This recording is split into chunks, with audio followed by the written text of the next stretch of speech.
بسم اللہ الرحمن الرحیم۔ السلام علیکم ناظرین، ذرا آنکھیں بند کریں اور ایک لمحے کے لیے تصور کریں مکہ کی سرزمین پر ایک عجیب سا سناٹا چھایا ہوا ہے۔ سورج کی کرنیں پہاڑوں کی چوٹیاں چوم رہی ہیں، مگر شہر کے باسیوں کے چہروں پر خوف کا سایہ ہے۔ دور کہیں دھرتی ہل رہی ہے جیسے کوئی طوفان نہ رہا ہو۔ یہ ہاتھیوں کی ایک ایسی فوج ہے جو انسانی غرور، طاقت اور تکبر کا مجسمہ بنی خانہ کعبہ کو مٹانے نکلی ہے۔ ایک ایسا ہولناک لشکر جس کی قیادت کر رہا ہے ایک مغرور، طاقتور اور عیسائی بادشاہ ابرہہ۔ ابرہہ کوئی عام بادشاہ نہ تھا، وہ یمن کا حاکم تھا، مگر اس کے دل میں خانہ کعبہ کے لیے نفرت کی آگ بھڑک رہی تھی۔ مگر کیوں؟ آخر خانہ کعبہ نے اس کا کیا بگاڑا تھا؟ کیا یہ صرف مذہبی تعصب کا مسئلہ تھا، یا پھر اس کے پیچھے چھپی تھی ایک گہری سازش، ایک ایسا منصوبہ جو عرب کی روح، اس کے مرکز یعنی مکے کو دنیا کے نقشے سے مٹانا چاہتا تھا؟ یہ محض ایک حملہ نہیں تھا، یہ ایک چیلنج تھا رب کائنات کے گھر کے خلاف۔ ابرہہ نے سوچا تھا کہ وہ اپنی طاقت اور لشکر کے بلبوتے پر کعبے کو مسمار کر دے گا اور یمن کی سرزمین پر قائم کردہ اپنا گرجا دنیا کا نیا مرکز عبادت بنا دے گا۔ مگر اسے معلوم نہیں تھا کہ وہ جس در پر حملہ کرنے جا رہا ہے وہ در صرف پتھر و مٹی کا نہیں بلکہ اللہ کی حفاظت میں ہے۔ آج ہم آپ کو ایک ایسے ناقابل یقین واقعے کی تفصیل سے آگاہ کریں گے جو نہ صرف تاریخ کا حصہ ہے بلکہ قرآن پاک کی ایک مکمل سورہ الفیل اسی واقعے کی یادگار ہے۔ یہ کہانی ہے تکبر کے سرنگوں ہونے کی، ایمان کی فتح کی اور اللہ کے قدرت کے ایک ایسے جلوے کی جس نے انسانی عقل کو حیران کر دیا۔ تیار ہو جائیے کیونکہ آپ سننے جا رہے ہیں ایک ایسا واقعہ جو صرف تاریخ نہیں بلکہ عبرت، حکمت اور یقین کا روشن چراغ ہے۔ کیا آپ جاننا چاہتے ہیں کہ ابرہہ کا کیا انجام ہوا؟ ہاتھیوں کی فوج کا کیا بنا؟ اور کیسے اللہ نے آسمانوں سے ایسی فوج اتاری جو زمین والوں کی آنکھوں نے کبھی نہ دیکھی تھی؟ تو آئیے آغاز کرتے ہیں اس ایمان افروز، سنسنی خیز اور عبرتناک داستان کا۔ ناظرین، ابرہہ ایک حبشی النسل شخص تھا جس کا تعلق افریقہ کے علاقے حبشہ یعنی موجودہ ایتھوپیا سے تھا۔ وہ محض ایک سپاہی یا عام افسر نہیں تھا بلکہ ایک جنگجو ذہنیت رکھنے والا، چالاک اور شدید مذہبی تعصب میں ڈوبا ہوا انسان تھا۔ اس کی ذہانت اور وفاداری کے باعث حبشہ کے بادشاہ نجاشی نے اسے یمن میں حبشی افواج کا کمانڈر مقرر کیا، جہاں کچھ عرصے بعد وہ پورے یمن کا گورنر بن گیا۔ یمن اس زمانے میں ایک اہم تجارتی، مذہبی اور سیاسی مرکز تھا اور ابرہہ نے اسے حبشی سلطنت کے زیر نگی کر کے وہاں اپنی حکومت کو مضبوط بنایا۔ ابرہہ کی شخصیت کا سب سے نمایاں پہلو اس کا شدت پسند عیسائی ہونا تھا۔ وہ عیسائیت کے پھیلاؤ کے لیے بہت پرجوش تھا اور اسلام سے قبل کے عرب معاشرے میں موجود کعبہ کی مرکزی حیثیت اسے کھٹکتی تھی۔ عرب دور دراز سے خانہ کعبہ کی زیارت کے لیے آتے تھے اور یہ مقام ان کی روحانی وابستگی اور معاشی سرگرمیوں کا مرکز تھا۔ ابرہہ چاہتا تھا کہ مکہ کی اس حیثیت کو ختم کر کے یمن کو روحانی اور تجارتی مرکز بنایا جائے تاکہ لوگ خانہ کعبہ کو چھوڑ کر اس چرچ کا رخ کریں جو اس نے صنعا میں تعمیر کیا تھا۔ ابرہہ نے یمن میں ایک عظیم الشان گرجا گھر تعمیر کروایا جس کا نام رکھا القلیس۔ یہ گرجا اس شان و شوکت سے بنایا گیا کہ اس کے بارے میں کہا جاتا ہے کہ ایسا چرچ نہ اس سے پہلے عرب میں دیکھا گیا نہ اس کے بعد۔ اس کا مقصد صرف عبادت نہ تھا بلکہ خانہ کعبہ کی مرکزیت کو چیلنج کرنا تھا۔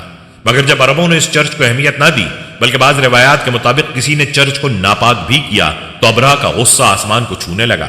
اب اس نے فیصلہ کیا کہ اگر لوگ خانہ کعبہ کا طواف کرنا نہیں چھوڑتے تو وہ خود جا کر اسے مٹا دے گا۔ یہ فیصلہ صرف ذاتی انا یا مذہبی تعصب کا نتیجہ نہیں تھا بلکہ اس کے پیچھے سیاسی حکمت عملی بھی تھی۔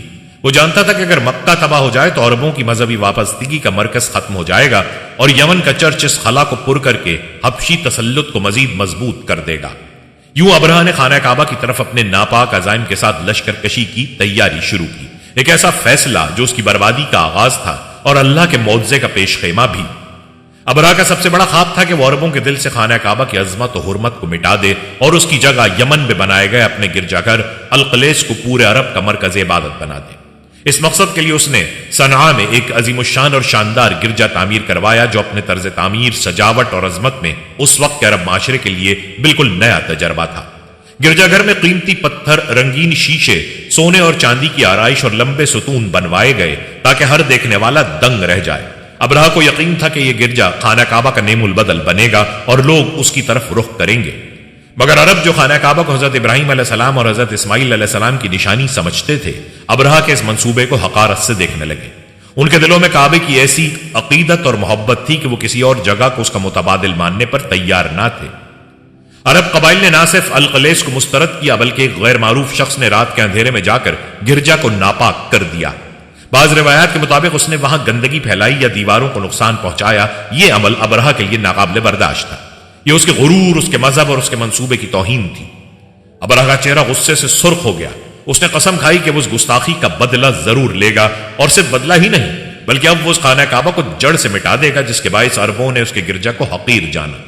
یوں اس نے ایک عظیم لشکر تیار کیا جس میں طاقتور فوجی، گھڑ سوار، تیر انداز اور سب سے اہم ہاتھیوں کا دستہ شامل تھا۔ ہاتھی اس وقت کی جنگی دنیا میں غیر معمولی طاقت کا نشان سمجھے جاتے تھے، اور ان کا استعمال عرب کے صحرائی ماحول میں ایک انوکھا اور خوفناک تجربہ تھا۔ اس لشکر کا مقصد صرف ایک تھا، خانہ کعبہ کو مسمار کر کے عربوں کی روحانی بنیاد کو تباہ کر دینا۔ ابرہہ کی نظر میں یہ ایک مقدس جنگ تھی، مگر در حقیقت یہ اللہ کے گھر کے خلاف اعلان جنگ تھا۔ اسے علم نہ تھا کہ وہ جس گھر پر چڑھائی کا ارادہ کر رہا ہے اس کی حفاظت خود رب العالمین نے اپنے ذمے لے رکھی ہے۔ ابرہہ کا غرور، اس کا خواب اور اس کے ہاتھیوں کی فوج اب ایک ایسے انجام کی طرف بڑھ رہی تھی جو دنیا کے لیے ہمیشہ کے لیے ایک عبرت بن جائے گا۔ ابرہہ نے خانہ کعبہ پر حملے کا جو فیصلہ کیا تھا اسے عملی شکل دینے کے لیے اس نے اپنی سلطنت کی سب سے بڑی اور مہلک فوج تیار کی۔ اس فوج میں سینکڑوں سپاہی شامل تھے جنہیں جنگی مہارت، نیزہ بازی، تیر اندازی اور فوجی چالوں میں تربیت دی گئی تھی۔ ہر سپاہی پوری طرح مسلح تھا اور ان کے ساتھ جنگی ساز و سامان، خوراک، پانی اور سفر کے دیگر ضروری وسائل کا مکمل انتظام کیا گیا۔ مگر اس فوج کے سب سے خوفناک اور غیر معمولی خصوصیت تھی ہاتھیوں کا دستہ۔ ان دنوں ہاتھیوں کو میدان جنگ میں ناقابل تسخیر قوت سمجھا جاتا تھا۔ وہ اپنے بڑے قد، طاقتور جسم اور دباؤ سے دشمن کے دلوں میں پہلے ہی خوف پیدا کر دیتے تھے۔ ابرہہ کے لشکر میں کئی ہاتھی شامل تھے، مگر ان میں سب سے زیادہ مشہور اور طاقتور ہاتھی کا نام تھا محمود۔ محمود ایک دیوقامت، تربیت یافتہ جنگی ہاتھی تھا جو میدان جنگ میں پہاڑ کی مانند دکھائی دیتا تھا۔ یہ ہاتھی نہ صرف فوج کی قیادت کی علامت تھا بلکہ خود ابرہہ کے غرور اور منصوبے کا نشان بھی تھا۔ ابرہہ کو یقین تھا کہ محمود کی قیادت میں اس کے ہاتھیوں کی فوج مکہ کی زمین کو رون ڈالے گی اور خانہ کعبہ کو منہدم کر دے گی۔ جیسے جیسے ابرہہ کا لشکر عرب کی سرزمین پر آگے بڑھتا رہا ویسے ویسے خوف کی ایک لہر پورے حجاز میں پھیلتی گئی۔ عرب قبائل جنہوں نے کبھی جنگ میں ہاتھیوں کو نہیں دیکھا تھا اس لشکر کی ہیبت سے کانپ اٹھے۔ مکہ کے آس پاس کے قبیلے اپنے اہل ویال کو لے کر پہاڑوں اور وادیوں میں چھپنے لگے۔ لوگ حیران تھے کہ اس بار دشمن صرف ایک بادشاہ یا ایک قبیلہ نہیں بلکہ وہ طاقت ہے جو رب کے گھر کو مٹانے چلی ہے۔ یہ حملہ نہ صرف ایک شہر پر تھا بلکہ پورے عرب کے روحانی مرکز اور ہزاروں برس کی عقیدت پر تھا۔ یہ وہ لمحہ تھا جس نے تاریخ میں عام الفیل یعنی ہاتھیوں والے سال کو ہمیشہ کے لیے ثبت کر دیا۔ عربوں نے اس سال کو اپنی تقویم کا اہم سنگ میل بنا لیا اور بعد میں یہی سال نبی کریم صلی اللہ علیہ وسلم کی ولادت کا سال بھی قرار پایا۔ گویا اللہ نے اپنے محبوب کی آمد سے پہلے ہی اپنے گھر کا دفاع کر کے دنیا کو دکھا دیا کہ یہ سرزمین مقدس ہے اور اس کی حفاظت آسمانوں سے کی جاتی ہے نہ کہ زمین کے ہاتھیوں سے۔ ابرہہ نے جب یمن سے مکہ کی جانب اپنی فوج کے ساتھ پیش قدمی کا آغاز کیا تو وہ مکمل اعتماد، غرور اور کامیابی کے یقین سے لبریز تھا۔ اس کے ہمراہ نہ صرف تربیت یافتہ سپاہی تھے بلکہ ہاتھیوں کی وہ فوج بھی تھی جسے اس نے عربوں پر روب بٹھانے کے لیے تیار کیا تھا۔ مگر یہ سفر جو بظاہر ایک عام جنگی مہم دکھائی دیتا تھا قدرت کی طرف سے ایسے اشاروں سے بھرا ہوا تھا جو آنے والے عظیم معجزے کی تمہید بننے والے تھے۔ ابرہہ کی فوج کو سب سے پہلے سامنا ہوا نجران کے علاقوں میں موجود عرب قبائل سے جنہوں نے اس اجنبی لشکر کی نیت بھانپ کر مزاحمت کی۔ تاہم چونکہ ان کے پاس نہ ہاتھیوں جیسی طاقت تھی نہ تربیت یافتہ فوج، وہ جلد ہی پسپا ہو گئے۔ اس کے بعد فوج طائف کے قریب پہنچی جہاں قبیلہ بنو ثقیف آباد تھا۔ یہ قبیلہ چالاکی سے کام لیتے ہوئے مقابلے کے بجائے سفارت اور مفاہمت کا راستہ اختیار کرتا ہے۔ انہوں نے ابرہہ سے صلح کر لی اور نہ صرف اپنے شہر کو بچا لیا بلکہ خانہ کعبہ تک رہنمائی کے لیے اپنا نمائندہ ابو رغال بھیج دیا جو بعد میں عربوں کی نظر میں ایک غدار اور لعنتی کردار بن گیا۔ عربوں کی روایت ہے کہ وہ برسوں تک ابو رغال کی قبر کو سنسار کرتے رہے تاکہ آنے والی نسلیں غداری کی قیمت جان سکیں۔ مگر یہ تمام واقعات محض انسانی چالاکیوں یا خوف کی داستان نہ تھے۔ جیسے جیسے ابرہہ کا لشکر مکہ کے قریب آتا گیا قدرت نے خود اپنی نشانیاں ظاہر کرنا شروع کر دیں۔ ہاتھی جن پر ابرہہ کو سب سے زیادہ ناز تھا بعض مقامات پر اچانک رک جاتے، بیٹھ جاتے یا زور زور سے چنگھاڑنے لگتے۔ انہیں مکہ کی سمت چلانے کی ہر کوشش ناکام ہو جاتی۔ بعض روایات میں بیان ہوا ہے کہ زمین لرزتی محسوس ہوتی، کبھی آسمان پر غیر معمولی پرندے دیکھے جاتے اور کبھی ہواؤں میں عجیب سی سرسراہٹ سنائی دیتی۔ ابرہہ ان نشانیوں کو محض اتفاق سمجھ کر نظر انداز کرتا رہا، مگر یہ نشانیاں اہل ایمان کے لیے واضح پیغام تھیں، اللہ کی مداخلت قریب ہے۔ مکہ کے قریب پہنچ کر ابرہہ نے قریش کے مویشی، خاص طور پر عبد المطلب کے 200 اونٹ قبضے میں لے لیے۔ عبد المطلب جو قریش کے سردار اور نبی کریم صلی اللہ علیہ وسلم کے دادا تھے، بڑے وقار اور دلیری سے ابرہہ کے خیمے میں حاضر ہوئے۔ ان کی شخصیت کا جلال اتنا تھا کہ ابرہہ جو بادشاہ تھا عبد المطلب کے لیے تخت سے نیچے اتر آیا اور ان کا احترام کیا، مگر جب عبد المطلب نے صرف اپنے اونٹوں کی واپسی کا مطالبہ کیا تو ابرہہ نے حیرت سے پوچھا، تم صرف اپنے اونٹوں کی فکر کرتے ہو، اس گھر کی نہیں جسے میں گرانے آیا ہوں؟ عبد المطلب نے ایمان سے بھرپور اور تاریخ ساز جواب دیا، میں اونٹوں کا مالک ہوں، ان کی حفاظت میرا کام ہے، لیکن یہ گھر اللہ کا ہے اور وہی اس کی حفاظت کرے گا۔ یہ جملہ صدیوں سے اہل توحید کے دلوں میں یقین کی شمع روشن کیے ہوئے ہے۔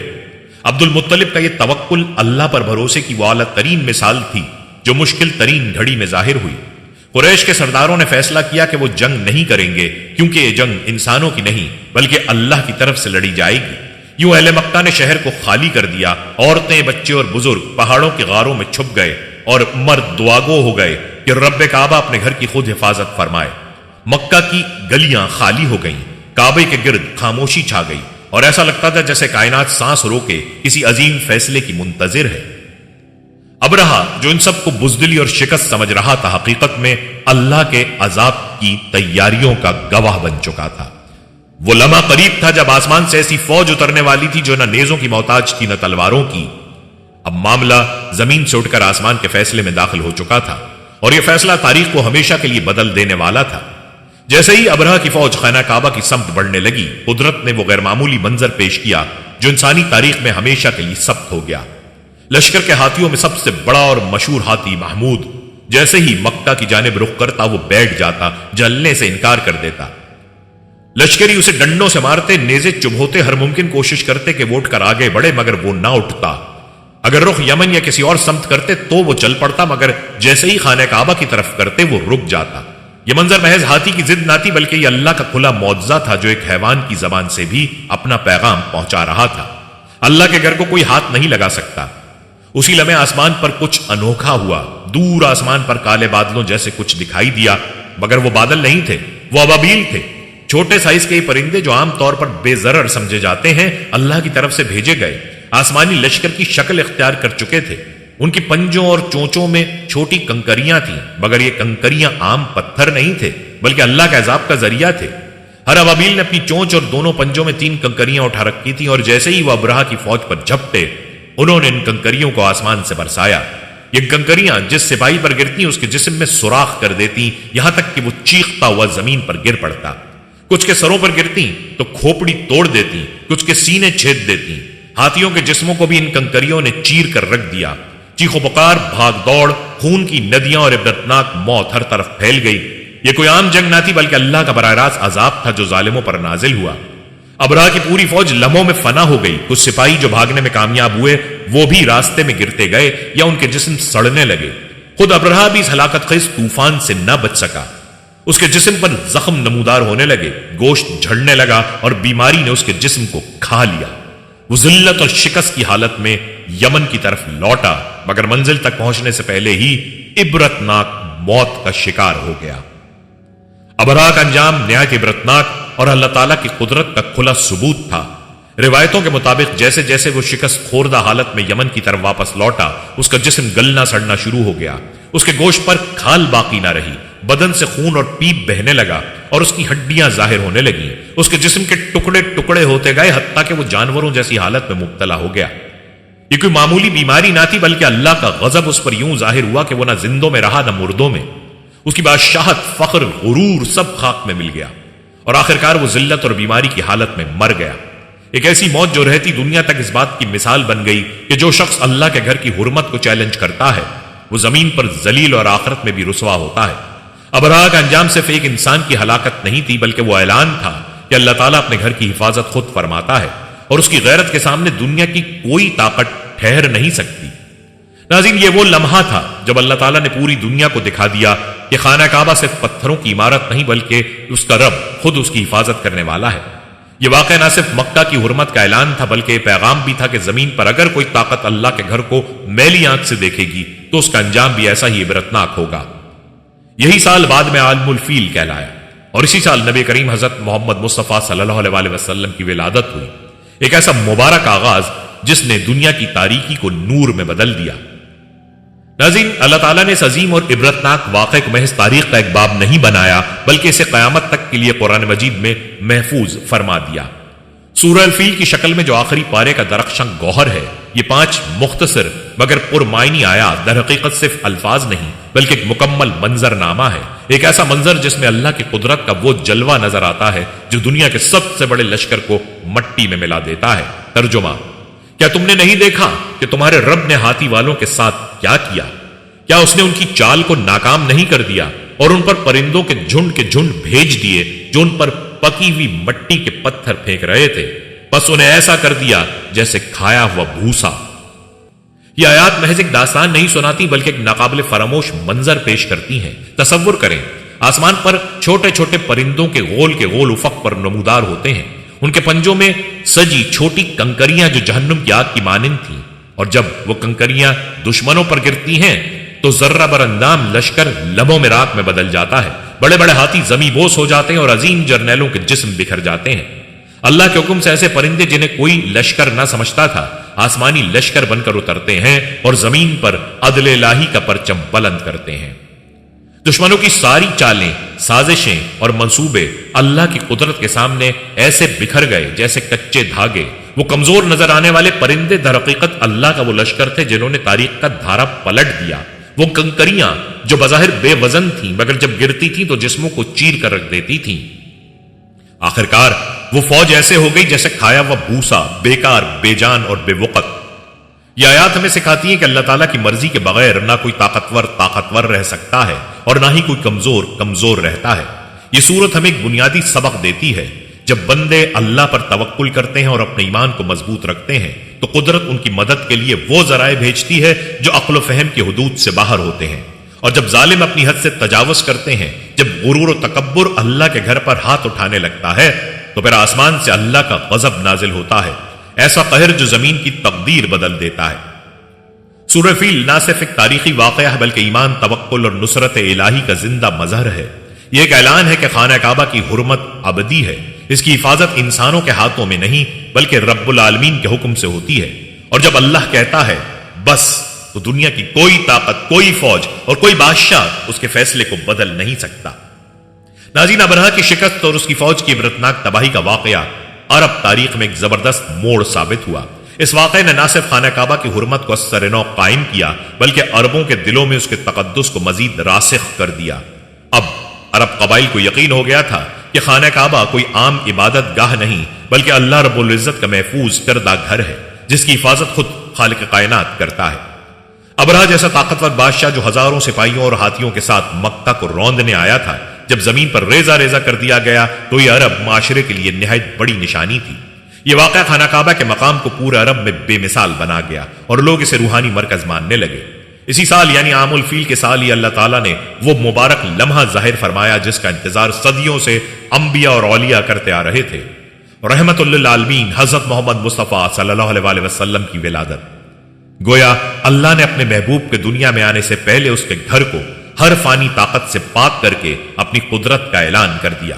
ابرہہ کی فوج کی بربادی صرف ایک جنگی شکست نہ تھی بلکہ وہ ایک روحانی پیغام تھا۔ اب اللہ کا پیغمبر آنے والا ہے اور دنیا ظلم کے اندھیروں سے نکل کر ہدایت کے نور میں داخل ہونے والی ہے۔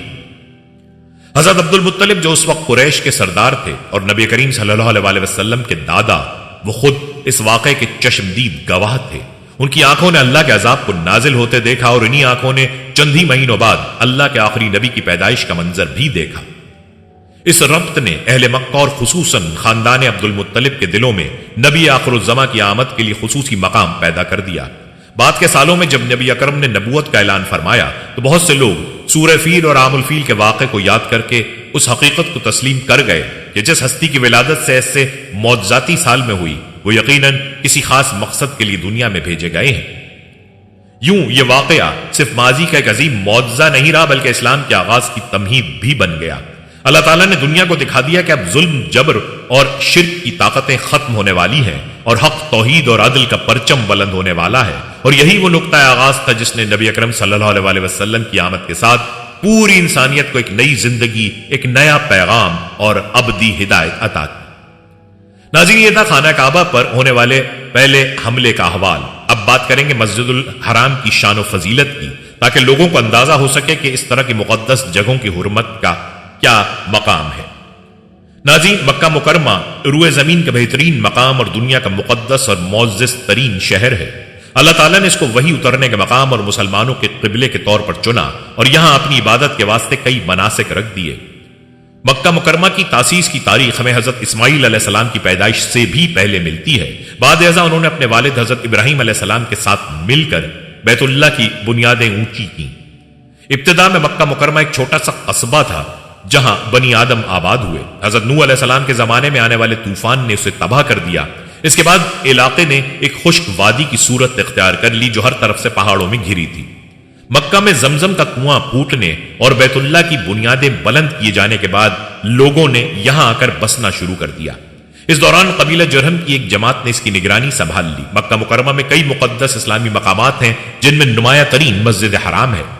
یہ روئے زمین پر مقدس ترین مقام ہے اس لیے کہ یہاں خانہ کعبہ واقع ہے جو مسلمانوں کے لیے نماز کا قبلہ ہے۔ علاوہ ازیں حج اور عمرے کے سیزن میں مسلمانوں کی منزل مقصود ہے۔ مسجد حرام میں اہم ترین اور نمایاں ترین مقام خانہ کعبہ ہے۔ امت مسلمہ اس کو اپنے لیے باعث فخر و اعزاز شمار کرتی ہے۔ اسلام نے آ کر اس کی تقدیس و تعظیم میں اضافہ کر دیا۔ رسول اللہ صلی اللہ علیہ وسلم اور صحابہ کرام نے اس پر غلاف چڑھایا۔ احاطہ حرم میں ایک گناہ کرنا 1,00,000 گناہ کرنے کے برابر ہے اور ایک نیکی 1,00,000 نیکی کرنے کے برابر ہے۔ حرم وہ جگہ ہے جہاں گناہ کے ارادے پر پکڑا جاتا ہے اور ایک گناہ 1,00,000 گناہ کے برابر ٹھہرتا ہے۔ حضرت عیاش بن ابی ربیعہ راوی ہیں کہ حضور صلی اللہ علیہ وسلم نے فرمایا، جب تک یہ امت حرم کعبہ کی اس طرح تعظیم کرتی رہے گی جیسی تعظیم کرنے کا حق ہے تو خیر و برکت سے بہراور رہے گی۔ جب وہ یہ معمول ترک کر دے گی تو تباہ و برباد ہو جائے گی۔ قرآن پاک میں ہے کہ اور جو شخص حرم کعبہ میں گناہ کا ارادہ بھی کرے گا تو ہم اسے المناک عذاب چکھائیں گے۔ اللہ تعالیٰ کے یہاں حرمت کعبہ کو اتنی اہمیت حاصل ہے کہ کعبہ شریف کی طرف جانے والے قربانی کے جانوروں اور حج کے ارادے سے سفر کرنے والے انسانوں کی بے حرمتی سے بھی روکا گیا ہے۔ گویا حکم ہے کہ ان کا احترام ملحوظ رکھو اور کوئی ایسی حرکت نہ کرو جو ان کی شان کے منافی ہو اور ان کی موجودہ حیثیت کے لحاظ سے بے ادبی کے زمرے میں آتی ہو، کیونکہ وہ اس وقت راہ کعبہ پر گامزن ہیں اور اس کی زیارت کے لیے جا رہے ہیں۔ کعبہ کی تاریخ پر نظر ڈالنے سے پتہ چلتا ہے جس دور میں بھی کسی نے اس کی بے حرمتی کا ارادہ کیا اور اس کی عزت و تکریم کو پامال کرنے کے درپے ہوا، بلکہ اگر اس کی توہین کی نیت بھی کی تو وہ اپنے جاہ و جلال سمیت پیوند زمین کر دیا گیا۔ اس کا شاہی دبدبا، لاؤ لشکر، زر و مال اور جنگی ساز و سامان کچھ کام نہ آیا اور اس کا حشر قیامت تک کے لیے عبرت کا نشان بن گیا۔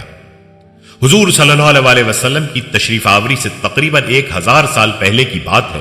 سرزمین عرب پر طبع بادشاہ حکمران تھا جس کی حکومت ملک طول و عرض میں پھیلی ہوئی تھی اور اس نے بزور شمشیر تمام قبائل کو اپنا مطیع بنایا ہوا تھا۔ اسے فتوحات کا بہت شوق تھا، چونکہ فوجی لحاظ سے طاقتور تھا اس لیے جدھر کا رخ کرتا فتح و نصرت اور کامیابی اس کے قدم چومتی اور مقامی آبادی اس کے زیر نگی آ جاتی۔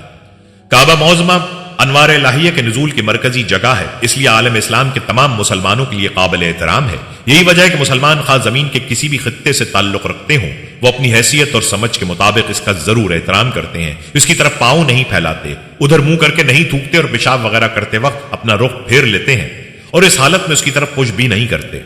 یہاں مسلمانوں کی حالت ہے، لیکن جو اہل نظر ہیں اور کعبہ شریف کے صرف در و دیوار ہی کو نہیں دیکھتے بلکہ اس میں انوار و تجلیات کا مشاہدہ بھی کرتے ہیں، ان کا معاملہ ہی کچھ اور ہے۔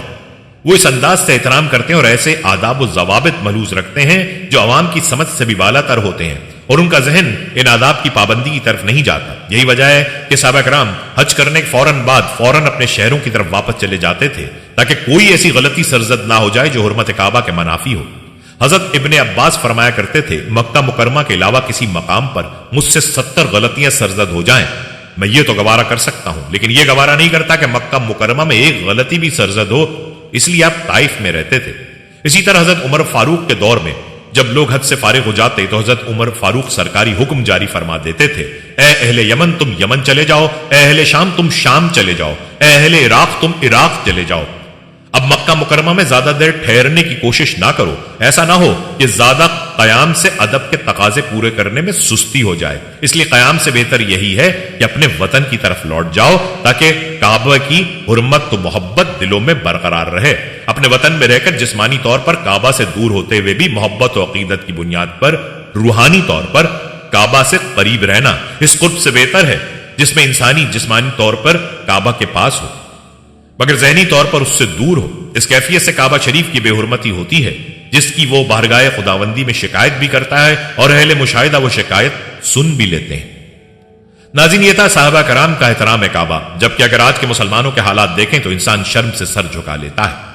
ناظرین، آج کے جید ذہن میں یہ سوال پیدا ہو سکتا ہے کہ ماضی قریب و بعید میں ایسے واقعات ظہور پذیر ہوئے ہیں جو بے حرمتی کے زمرے میں آتے ہیں مگر شواہد موجود ہیں کہ خلاف حرمت غلط حرکت کرنے والوں کی کوئی گرفت نہ ہوئی اور کسی کو ایسی سزا نہ ملی جو انہیں نشان عبرت بنا دیتی اور جس کی غیر معمولی اذیت رسانی کو دیکھ کر یہ رائے قائم کی جا سکتی کہ یہ بے حرمتی کا نتیجہ ہے۔ ناظرین، کعبہ کے تقدس و جاہ و جلال کو قائم رکھنے کے لیے بے حرمتی کرنے والوں کو فوراً سزا اس امت محمدیہ صلی اللہ علیہ وسلم کے ظہور سے پہلے دی جاتی تھی، کیونکہ اس کی حرمت کا پاسبان اعلانیہ دفاع کرنے والا کوئی نہ تھا۔ پس قدرت کا نادیدہ ہاتھ فوراً حرکت میں آتا اور بے حرمتی کے مرتکب کو آہنی گرفت میں لے لیتا تھا تاکہ دلوں پر اس کی ہیبت قائم رہے اور اس کی شقوت و عظمت کے سب قائل رہیں۔ اب یہ پاسبانی کا فریضہ امت کو سونپ دیا گیا ہے، اس کی ذمہ داری ہے کہ وہ پاسبانی کے فرائض انجام دے اور اس کی عظمت پر آنچ نہ آنے دے، اور اگر کوئی بے حرمتی کا ارتکاب کرے تو ایسی کڑی سزا دے کہ وہ عبرت کا نشان بن جائے اور اس ذمہ داری اور خدمت و نگرانی کے عوض خود اسے دنیا کی امامت عطا کی جائے اور اقتدار و جہاں کے لیے منتخب کر لیا جائے۔ یہ اس امت کی توہین ہے کہ اس کے ہوتے ہوئے یہ فریضہ ابابیلوں کو سونپا جائے۔ مسلمان دیگر فرائض کی طرح اپنے اس فرض اور ذمہ داری سے بھی غافل ہو گئے ہیں اور اس کی پاسبانی کا فرض ادا نہیں کر رہے۔ نتیجہ یہ ہے کہ اس نے بھی ہماری پاسبانی سے منہ موڑ لیا ہے اور ہم ہر محاذ پر پٹ رہے ہیں۔ ابھرنے، پنپنے اور سرخرو ہونے کی ایک ہی راہ ہے کہ ہم اثر نو اس کے خدمتگار اور پاسبان بن جائیں۔ وہ ہمارا پاسبان بن جائے گا اور عہد کہن کی یاد تازہ اور شوکت رفتہ بحال ہو جائے گی۔ ناظرین، ایسی مقدس سرزمین کی حرمت کو پامال کرنا اس قدر سنگین جرم ہے کہ اس کی سنگینی کو الفاظ میں بیان کیا جانا ممکن نہیں ہے، اور یہ حقیقت ہے کہ ان مقدس جگہوں کے تقدس کو پامال کرنے والے کبھی اپنے مقصد میں کامیاب نہیں ہوں گے۔ حدیث شریف کے مطابق جو کوئی ان کے ساتھ سازش کرتا ہے وہ اس طرح پگھل جاتا ہے جیسے پانی میں نمک پگھل جاتا ہے۔ ناظرین، یہ تھے احکام شریعت ان دونوں جگہوں کی حرمت کے حوالے سے جہاں بے ادبیاں کرنا مسلمانوں کا شیوا بنتا جا رہا ہے۔ ہمیں یہ سیکھنے کو ملتا ہے کہ اللہ کی طاقت اور اس کی حکمت کے سامنے دنیا کی تمام طاقتیں بے بس ہیں۔ ابرہہ کے ہاتھیوں کی فوج جیسے طاقتور لشکر کے سامنے بھی اللہ نے اپنی قدرت کا ایسا مظاہرہ کیا جس نے نہ صرف مکہ بلکہ پورے عرب کو ایک عظیم سبق دیا۔ یہ واقعہ ہمیں یہ یاد دلاتا ہے کہ اللہ اپنے گھر کی حفاظت خود کرتا ہے، اور جب تک اللہ کی مرضی نہ ہو کوئی بھی شخص یا فوج کسی شخص کو نقصان نہیں پہنچا سکتی۔ خانہ کعبہ کی عظمت کا راز بھی اسی واقعے میں پوشیدہ ہے۔ اللہ نے اپنے گھر کی حفاظت کا وعدہ کر رکھا ہے اور اس کی حفاظت ہمیشہ باقی رہے گی۔ یہ واقعہ نہ صرف مکہ کے لوگوں کے لیے ایک نشانی تھا بلکہ پورے عالم اسلام کے لیے ایک پیغام ہے کہ اللہ کے گھر کی حرمت اور عظمت ہمیشہ قائم رہے گی۔ یہی وجہ ہے کہ خانہ کعبہ آج بھی دنیا بھر کے مسلمانوں کا روحانی مرکز ہے اور ہر مسلمان کی آرزو ہوتی ہے کہ وہ اس کے سائے تلے نماز پڑھے اور اس کی زیارت کرے۔ دعوت فکر کے طور پر یہ بھی یاد رکھنا ضروری ہے کہ اگر اللہ نے اس وقت اپنے گھر کی حفاظت کی تو آج بھی دین اسلام کی حفاظت کا وعدہ اسی کا ہے۔ یہ بات ہمیں ایمان کی پختگی اور اللہ پر توکل کا سبق دیتی ہے۔ جب تک ہم اللہ کے راستے پر چلیں گے اور اس کے گھر کی عظمت کا احترام کریں گے، اللہ تعالیٰ ہمیں اپنی حمایت اور نصرت سے نوازے گا۔ ابرہہ کی فوج کی تباہی اور خانہ کعبہ کی حفاظت ایک ابدی نشانی ہے کہ اللہ کا دین کبھی مٹنے والا نہیں ہے اور اس کی رہنمائی ہمیشہ موجود رہے گی۔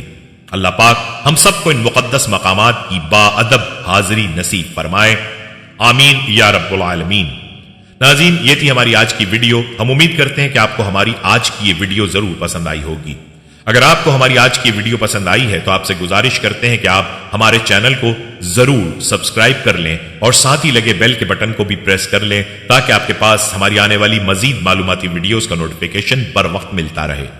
سبسکرائب کے ساتھ ساتھ ہماری ویڈیو کو لائک بھی کریں اور اپنی قیمتی رائے کا اظہار کمنٹس میں ضرور کریں۔ کمنٹس میں آپ اپنے سوالات بھی ہم تک پہنچا سکتے ہیں۔ اللہ تعالیٰ آپ کو اپنی حفظ و امان میں رکھے، آمین۔